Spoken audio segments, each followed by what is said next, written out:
Bending has changed forever, and I really don't think it's talked about enough. From Avatar: The Last Airbender, to The Legend of Korra, all the way to the next Avatar, things have been progressing at a rapid rate. But is it for the better? Well, that's what we're going to be talking about today, but before we dive deep into these changes and what they mean, here is some quick Avatar news. This video is brought to you by Avatar Generations. Avatar Generations is the official Avatar mobile RPG brought to you by Navigator Games in collaboration with Avatar Studios, in which players can assemble iconic heroes and villains as they experience the series' core story and all new original content. Players strategize in turn-based battles, utilize team synergy and formations to take on the 100-year-long war along with the rise of Kyoshi, and even players from around the world in the PvP arena. This month is a special month because they are celebrating their 1-year anniversary of their initial beta release with their first annual Generations Festival, promising huge new features, heroes, and event quests, all throughout the month of August across 3 updates. Event quests are self-contained stories from the Avatar universe adapted in-game, but they're only available for a limited time, and Avatar Generations is kicking off this feature with a banger. The first event quest has got me so excited because they are adapting my favorite episode, Zuko Alone. Ronin, Zuko, and Traveler Iroh are in exile from the Fire Nation, and Zuko seeks his own path, available for the month of August. Play Avatar Generations 1-year anniversary update right now for free. Get it now on the iOS App Store or Google Play Store using my link in the description down below or in the pinned comment. And I can't wait to see you all in-game.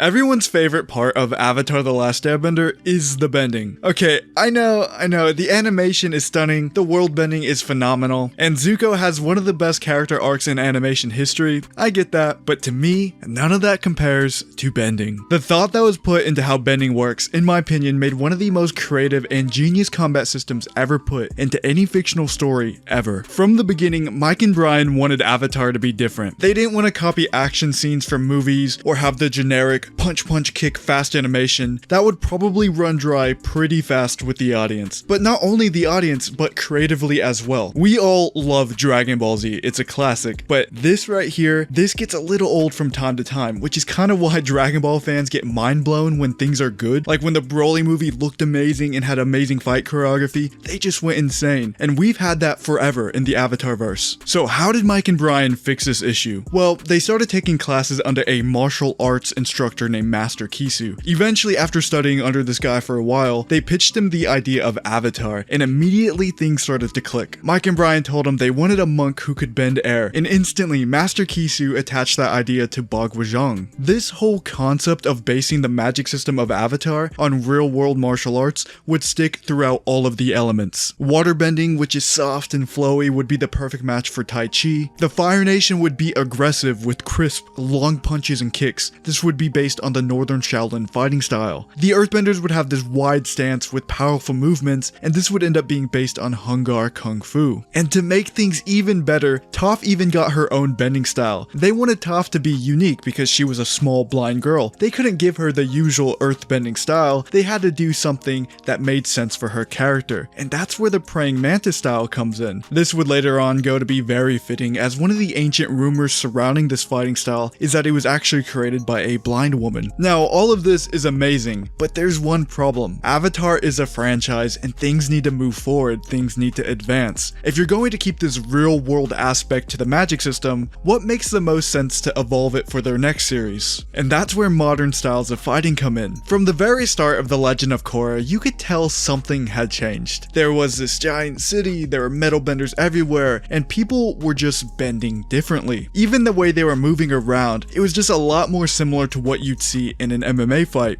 A taller stance, quick 1-2s, none of these spinning attacks that waste a ton of energy. Now, when Korra was first airing, people didn't really know what they were seeing. I remember seeing a bunch of posts being like, why does Korra's fighting look cheap? What happened to the martial arts? All of that stuff. And they never really realized that this was done on purpose. The creators even had Korra go through this mini arc of realizing that she was only taught traditional bending and she needed to learn more modern styles of fighting as the Avatar. If she wanted to be a modern avatar, she needed to learn modern fighting styles, and that she did. Now, why did this happen? Why has bending changed so much? Well, there's a few reasons. One of which, it just makes sense. I mean, just look at what happened in real life. You don't see these traditional martial artists competing at the highest level in any combat sport, and if they do, it's because they learn more modern styles of fighting to complement their traditional style, pretty much exactly like Korra did. But what's another reason? Republic City. This place is sort of like the capital of the Avatar world. Benders from all nations are welcome here. When you have earthbenders, waterbenders, firebenders, and even a couple of airbenders, techniques probably get passed around and shared with everyone. It's sort of like with Zuko. I have an entire video on this already, but Zuko learned different bending techniques from different nations and applied that to his firebending. Now imagine this, but with infinitely easier access to the information that Zuko had. Now you have an entire society of people doing what Zuko is doing and evolving those styles even more. Which is why you see like average firebenders just generating lightning and it becoming just a day job for them to do it, when before you had to be royalty to even know this technique. Not to mention you have all these different benders from different nations starting families together, like you have Mako and Bolin. They're brothers, but they bend different elements. Their parents both bent a different element. So now you have this city where lightning generation is normal,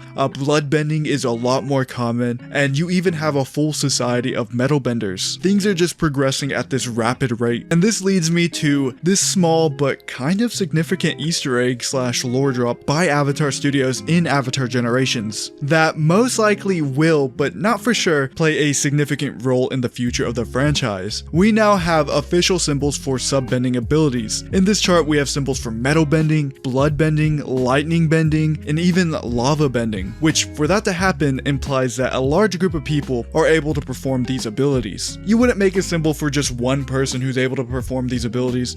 This would have to imply that there are at least a couple hundred or at least a small society of people who could do these things, which is in line with the leaks and rumors that we have gotten in the past for the next Avatar series. A rumor from a very credible leaker was flying around in the past that the next Avatar series will be about the earthbending Avatar after Korra and will take place in a cyberpunk setting, potentially even advancing the franchise 200 to 300 years into the future, so it's no wonder we are getting these symbols now. From Avatar The Last Airbender to The Legend of Korra, there were insane technological advancements and bending advancements as well, and that was only around 80 years. I can only imagine what the Avatar world will look like in 200 or even 300 years after that. We already have these huge mecha tanks, laser guns, high-level bending just being the norm. I know I already said it, but literally royal techniques from Avatar The Last Airbender were just being used as a factory working technique in The Legend of Korra. That is just insane to me, and it always will be. With the rumors stating to expect more Dragon Ball level fighting and flying airbenders, it's not crazy to think Republic City is going to become a dark place. It's a common theme in cyberpunk storytelling that a happy ending just isn't possible, or at least the ending can't be perfect. The world was separated in Avatar The Last Airbender, and The Legend of Korra, it was much more united, and now I'm willing to bet in this next Avatar series, we're probably going to descend back into a more separated world. Perhaps even a dystopia, where these OP bending abilities are common in everyday stuff. If people are flying around, shooting laser beams and blood bending people all the time, who knows the kind of mess the Avatar is gonna have to fix in that series. And this is just the bending side of things. I could theorize on the technological side of things forever, but